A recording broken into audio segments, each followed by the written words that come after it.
So మా స్కూల్లో అయితే ఎలక్షన్స్ జరిగినాయి స్టూడెంట్ కౌన్సిల్కి అని చెప్పేసి చెప్పాను కదా.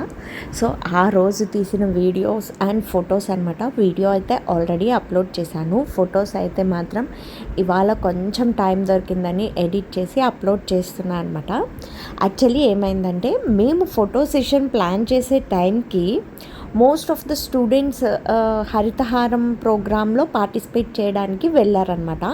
యాక్చువల్లీ ఆ రోజు మాకు 2 ప్రోగ్రామ్స్ వచ్చినాయి. ఒకటి హరితహారము అని చెప్పేసి ప్లాంట్స్ అన్నిటినీ కూడా డిస్ట్రిబ్యూట్ చేసి ఆ కాలనీ ఉన్న ఏరియాస్లో ప్లాంటింగ్ అనేది చేస్తారనమాట. సో దానికోసం చాలా వరకు స్ట్రెంత్ ఇక్కడ ఓటింగ్ అయిపోగానే అటు పక్కకు వెళ్ళిపోయారనమాట.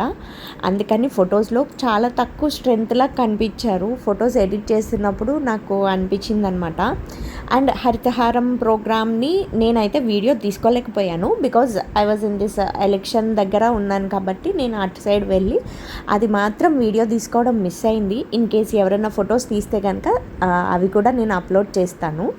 సో మా స్కూల్ వచ్చేసి Sri Chaitanya e techno school దమ్మాయిగూడలో ఉందన్నమాట. సాయిబాబా టెంపుల్ ఆపోజిట్లోనే ఉంటుందన్నమాట. సో ఆ రోజు చిన్న చిన్న పిల్లలు కూడా ఫ్రమ్ 3rd క్లాస్ పిల్లలు కూడా వాళ్ళు కూడా యాక్టివ్గా పార్టిసిపేట్ చేశారు ఎలక్షన్స్ ఓటింగ్ చేయడంలో అనమాట.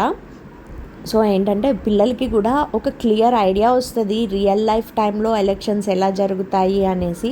వాళ్ళకి ఇప్పటి నుంచి ఎక్స్పీరియన్స్ చేయడం అనేది చాలా బెస్ట్ థింగ్ అనమాట. అండ్ మోర్ ఓవర్ చాలా స్కూల్స్లో బ్యాలెట్ ఓటింగ్ సిస్టమ్ ఉంటుంది అనమాట. పేపర్స్ వేస్తారు ఒక బాక్స్ లాగా పెట్టి. కానీ మా స్కూల్లో మాత్రం రియల్ టైం ఎక్స్పీరియన్స్ ఇచ్చాం మా స్టూడెంట్స్ అందరికీ.